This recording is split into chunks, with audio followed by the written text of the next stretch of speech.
You're listening to Good Fit, Poor Fit, a podcast that explores the interaction between people, design, and activity. Good Fit, Poor Fit is part of the Universal Design Project, a nonprofit organization with a vision for every community across the USA to have a surplus of homes and opportunities for social participation that are universally and financially accessible. Learn more at universaldesign.org. Hey listeners, welcome to another episode of Good Fit, Poor Fit. If you're a regular listener, you hear a lot about how different features of the home can make it easier for people with disabilities and, well, anyone else to use the space easily and independently. As an occupational therapist, and because my husband Scott uses a wheelchair for mobility, we get a lot of questions about what can make a home functional. That's actually a loaded question because there are tons of things to discuss and consider. Most of the time, we have to start with the most basic things to help people, like steps to get inside or a bathroom and bedroom on the main floor. If we can start there, we can at least get people into their homes safely with a place to sleep and use the bathroom, right? Well, that's a big maybe.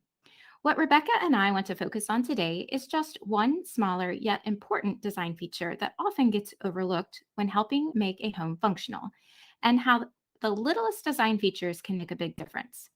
You know, I love hearing other people's stories, and to bring this point home, I've asked our design advisors to share their thoughts on some of these features and how it impacts their lives when things are designed well and when things are not. Plus, they had some very helpful design tips from personal experiences. The goal is to get our listeners to think, wow, I never really considered that these things mattered. But they do. Rebecca and I, plus some of our design advisors, will tell you why. So, Rebecca, why don't you tell our listeners what often overlooked design feature of the home we're going to talk about today in another episode of our Candid Conversation series? Yes, so today we're going to be chatting about a space that many of us graze right over, literally. Unless you have a reason to notice, most people just glance over entrances and pathways to entrances to buildings and homes. But this is actually a really crucial feature to get right if you really want a space to be inclusive and inviting for all people. After all, if you can't even get to the door, how are you going to participate in what's going on inside? So let's jump right in and talk about outdoor pathways and what our DAs think can be done to make them work better for everyone. Perfect. I agree that oftentimes many people don't think about these features because often they just focus on having no steps at the entrance and a door area, but they don't consider the actual pathway to get there. Like Rebecca said, we asked our design advisors, what do we normally see in pathways that end up being a poor fit for many people? So let's get started out with pathways to the entrance in general, and then we'll get into the nitty gritty. Of course, every home can have multiple entrances, and ideally, more than one easily accessed entrance is preferred, especially if there's an emergency. But the pathways to get inside a single family home or even an apartment complex are really important to consider. Chow is an OT and design advisor and shares that we need to be able to clearly figure out where the entrances are. Living in a big city, it's frequently difficult to find the correct entrance in a sea of doorways. Many buildings have multiple entrances on the same side, and entrances should have clear signage with good contrast that indicates where each entrance leads. Plus, I would want to add that these doors should be clearly labeled if it is an accessible entrance or not. The concept being mentioned here is called wayfinding, and we've chatted about this in a few of our episodes before. Check out number 37, 38, and 41, as some of our design advisors talk about that as one of their favorite UD features. I'll link those in the show notes. But back to the topic of being able to find an accessible entrance to use. In our dream world, every entrance would not have steps, but that's not a reality. In my experiences, Scott and I have traveled long distances to an entrance only to find it's not easy to get in. We've also gone down long sidewalks only to find that at the end, there isn't a curb cutout or a stepless entrance onto the sidewalk. When this happens, people have to find another route. They have to backtrack down the sidewalk or go the long way around, causing more fatigue. Felice Eckhouse is another design advisor, and she has her own business called Elder Spaces. She also had a thought about curb cuts. And I'll explain. If you don't know what a curb cut is, it's that little ramp like section at the beginning and end of a sidewalk that basically removes the step of the curb so somebody can get onto the sidewalk easily while using a wheelchair or stroller or just walking. But Felice touches on that little tactile feature of one of those curb cuts that you might not have considered. The great question with an answer that usually bothers me is generally designed for visually impaired, those reddish cement squares with the raised bumps that are placed on sloped sidewalk corners that aren't maintained. They are typically cracked or they're moved. They're just making it more difficult for a user with the white type cane that helps them know where they are, much more difficult when these squares are cracked. And the idea being that you can go from one side of the street to the other. Another design advisor shared an experience that I thought was important for our listeners to hear too. She said, quote, "It's very frustrating how the average person never thinks about accessibility as something that's so important in disabled people's lives. They assume if there's just one step, you can still get in, or how entrances that are in the rear of a building have a ramp, so it's all good. I have stopped and taken an owner of a new build to show him that there was no curb cut to get into his building, which had multiple businesses. His comment was, just wheel down the side of a busy city, which had no sidewalks, only gravel, and go across the grassy lawn to go up this cement entrance to walkway to enter. One step, gaps, and cracks in the sidewalk, steep grades, may as well be mountains in some cases. If educating doesn't work, I don't give them my business, and neither does my family." End quote. I certainly don't blame this design advisor for their choice in where to do their business. This is something that I see a lot where I live in Center City, Philadelphia. There are so many old buildings with entrance pathways that are cracked, have gaps, and are just really old. Don't even get me started about the parts of the city that have original brick sidewalks. This is a really big barrier for a lot of people in terms of being able to do all the things they want and need to do in the community. So I'm really glad this DA chose to share this experience with us. Most definitely. It is a big deal to be able to get into these places and even harder to educate on why these features are important, like she shared with us. We often talk about in universal design in homes or community settings that we love to see pathways and entrances with gently sloping pathways that give all users the ability to get inside easily. That's much more doable with newer homes and businesses if the site is prepped for no steps to the entrance. But oftentimes, if people are living in existing homes that have steps up to the entrance, the only way to make that accessible is using a ramp. Several of our design advisors talked about how retrofitting homes with ramps can be a barrier as well. Barry Long is a realtor and he is focused on accessible homes and he uses a wheelchair as well. He says that when a home is being modified with a ramp to help remove the barrier of steps, it's really frustrating when they build a ramp with wood or composite decking. They run the board vertically down the ramp versus horizontally. So, why is this difficult for him? He says that his wheelchair tires get caught in the grooves, either going up or down the ramp, making it difficult to move. Felice, who we heard from earlier, also has something to say about ramps. I had a friend who built a ramp very quickly for their daughter, and they didn't put the rails on the sides because they said she can't do it herself. We're pushing her anyway, which was true in a very quick need that they had.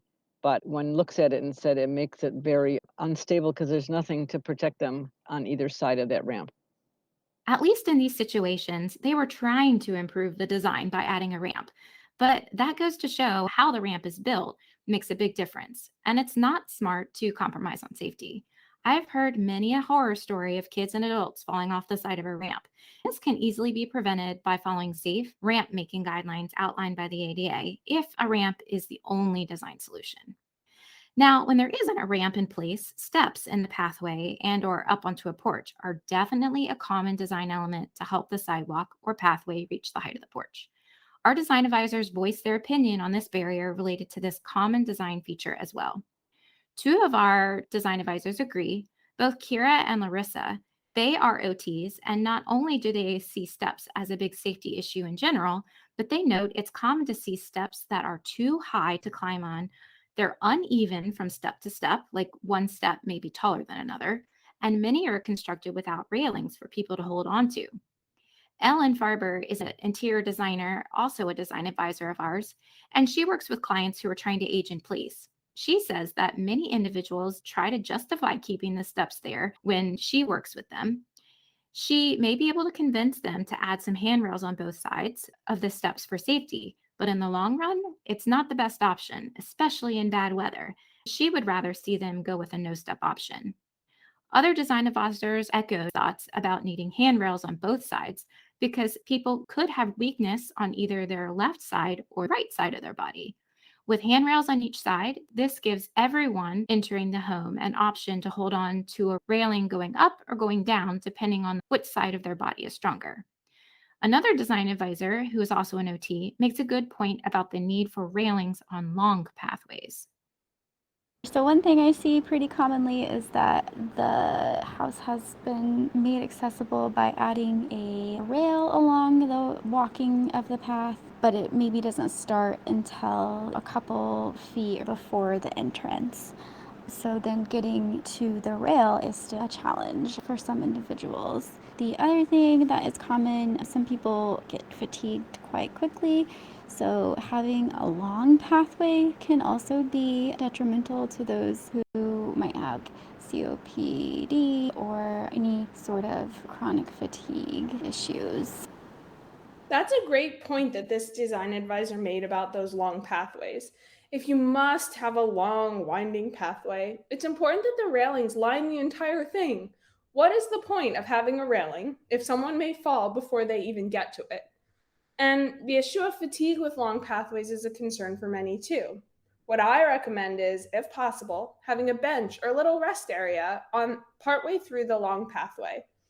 This is a really universal design because it's great if you do have a health condition like chronic fatigue, or if you're just carrying a heavy load or want to stop during your walk to fish for something in your bag.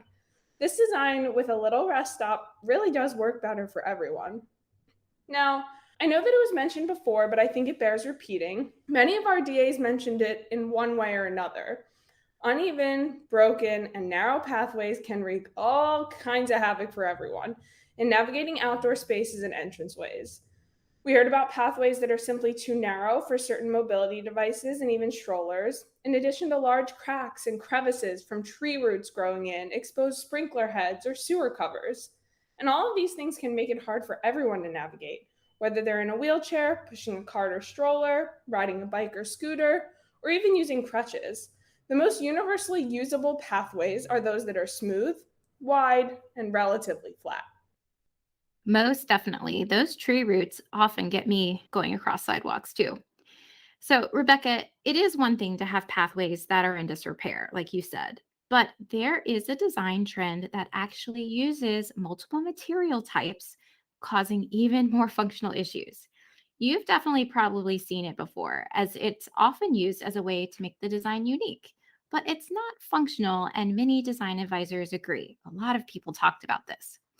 So, Barry simply states that decoration stones with grass in between them is a huge pet peeve of his. He says they look great, but are terribly inconvenient and even dangerous when used in a pathway towards an entrance.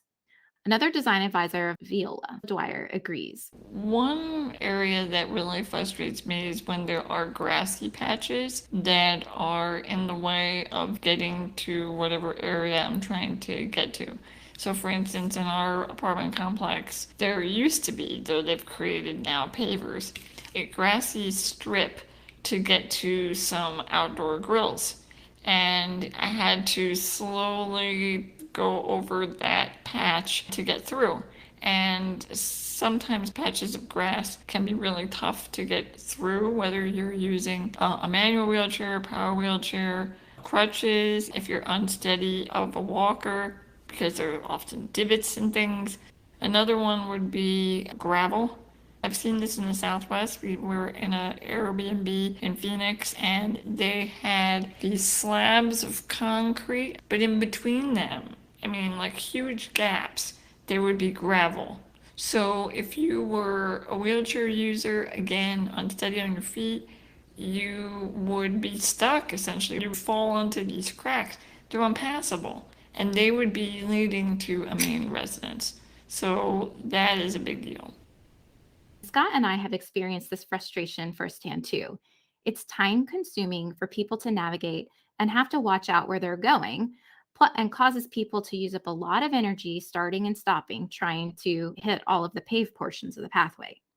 Another team member of ours, Megan Walls, discussed the same scenario. She clarifies this is not cobblestone, which is annoying and bumpy in itself, but the smooth paver to the grass or gravel just doesn't work. She says, I've seen more and more where it creates unstable surfaces and tripping hazards or slip hazards. For the aesthetic of it, they're making it pretty, but it's technically flat and not grass. It doesn't really work. one other thing that was mentioned briefly was lighting. Rushika, a design advisor of ours and also an OT, says that a lot of homes don't have enough lighting outside when it's dark. And I have to agree. How many times have you shuffled your way to the car or had to pull out your cell phone for a flashlight? Having lighting around the parking areas and along pathways is needed to make sure everyone is aware of what's around them. Yasser, another design advisor, suggests we should sway away from lighting that looks like a runway. And I'll add, making sure the lighting isn't causing an illusion of more steps. Working with a lighting specialist can help in placing the lights in places for safety and security. Rebecca, do you have anything else to add about lights outside? I think these are all good points. The thing I love most for outdoor lighting is the use of motion activated lights. This is great if you're coming home late and want to safely navigate to the door. Having the security and knowing that the lights will come on for you outside your garage or your front door without you having to do anything is a real game changer. Yeah, I agree. Great for safety, but also for that guest who is coming in at night and you haven't quite gotten around to turning the outside lights on. So, this is all great information on how much of a poor fit pathways can be for people. But don't fret, listeners. Our design advisor, Jedida Milton, gave us a good summary of what outside pathways characteristics should look like. The first point is the path should be wide enough so that a standard wheelchair or a scooter should be able to pass through. It should have enough space to maneuver so that one or two people can also accompany the person in a wheelchair or a scooter. Second would be the texture of the surface. Surface should be as smooth as possible. Grass, wood chips, gravel do not provide a good amount of traction, which is essential for people with balance issues or someone who's in a wheelchair. The third point is the material that's used. Generally, hard surfaces like concrete and asphalt makes the number one choice for the initial pathway that leads to the house. Something that I've noticed is a lot of landscape artists put in a lot into making the space aesthetically pleasing. But when they miss out these key factors, it makes it difficult for people who are actually in need of it. And I have to agree, keep it simple, smooth, wide, flat, and easy to navigate. That is a good motto to work with, Sarah. Keep it simple. The next thing we asked our design advisors about this topic was when outdoor pathways up to an entrance are designed well or are a good fit, how does that improve your life or someone that you care for? This was my personal favorite question that we posed to them. What do you think, Sarah?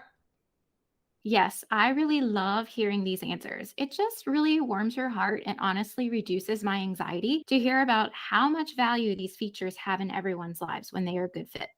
There are a lot of great short comments to describe a good fit for pathways, and it didn't all have to do with features. Many had to do with emotional well being and independence.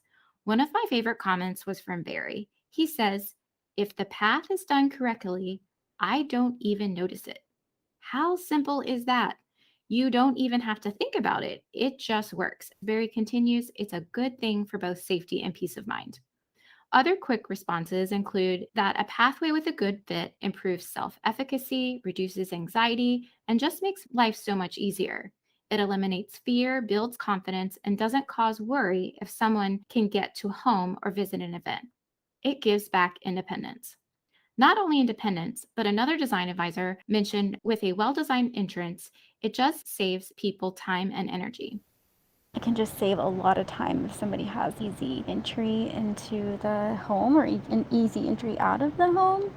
Again, going back to chronic fatigue or somebody with COPD, this allows them to use maybe more energy for other tasks or activities that they are wanting to do once they either get out of their home or once they get back into their home. This makes so much sense. Oftentimes, people with disabilities have to decide what to put forth their time toward during the day to complete the tasks they need to do. If the design could be made easier to reduce the effort required, they might be able to do more throughout the day versus determine if they have enough endurance or energy to complete a task, say going out to get the mail or maybe to go visit a friend. I love how Ellen Farber, our design advisor, states that many people may not even realize that it's not easy to get out of their house and it's actually holding them back in the things they do within their life. Once that barrier is removed, they realize they are able to have visitors come in and out, and it opens up new opportunities for themselves and their family member and friends. OT student Sally Kiker also makes a good point that this pathway isn't just for those with disabilities. It's an avenue which welcomes family members and community members of all ages and abilities. In a way, it's kind of like this design element of an outside pathway is access to your outside world. And that one barrier can prevent you from socializing and connecting with others. Then, when it's not a barrier and the fit is good, it's like an open door to your physical, mental, and emotional well being. Larissa, an OT, agrees. She says a good fit increases the chances of my patients actually getting outside and engaging in community activities. She continues, I find it sad when in acute care, we need an ambulance with a stretcher scheduled for discharge to get someone inside their home because they lack the physical abilities to manage their environmental challenges. I agree, Larissa. That is definitely unfortunate. And when they get back home, they're basically stuck inside. Rushika is an OT, and she brings up another important piece.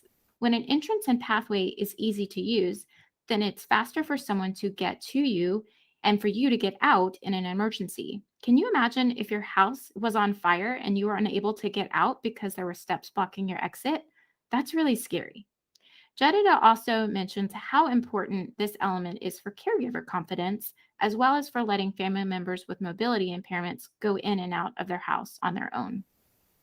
So, safety is the key. Once everything fits well, the person using the accessibility device feels safe, feels confident to use it, and the caregiver, even they have confidence to let them use it independently. But if there was any design issue or if there was a problem with the pathways, then you need some more additional assistance. Megan Walls agrees and also notes unexpected conveniences for other people as well. I think just like a lot of solutions, when that barrier is removed and the surface is minimally sloped and smooth and lighted and stable, it just means that when we have a gathering at our home, or we can invite whoever that we know and know that there's not going to be any struggle getting in, or that my grandparents aren't going to have difficulties. I also think it's important for people who are doing home delivery, or who come to work on the house, and being able to get to and from efficiently and safely. Property liability, I guess, is a subset of that. It just means that I don't have to worry about injury, accident, or access. I want to end with this great comment from one of our team members, Viola. The way that it improves your life would be by not thinking about it and not having to pay special time and effort just to get to where you want to go. It makes living on the same plane as everybody else when they get to an entrance or get through some pathway without thinking about it. You can continue with your conversation that you may have been interrupted by because of a bad pathway. You can think about something else. You could perhaps look up and look at the sky. There are all sorts of ways in which having an accessible, well-designed path could benefit people. It's a disruptor when it's not well designed. It's a headache. It can be a place where injury could happen. So I think it's an ease of living and a peace of mind. I think Viola hit the nail on the head as to why this whole topic is so important, and it's a great way to wrap up this episode. Before we log off, though, I'd like to thank all of our design advisors for your time and insight for this and all of our episodes. You bring these topics to life. And Sarah, it was a pleasure recording with you again after a little break. Thanks to all of our listeners, and we'll be back again soon here at Good Fit Poor Fit. Stay safe and well. Thanks for listening to Good Fit, Poor Fit. I'm your host, Sarah Pruitt. Program Director and Occupational Therapist at the Universal Design Project. Learn more about our work at universaldesign.org and find more episodes and links to subscribe at goodfitpoorfit.com. If you have questions or topics you'd like to discuss, email us at podcast@universaldesign.org. Thanks for fitting us into your day.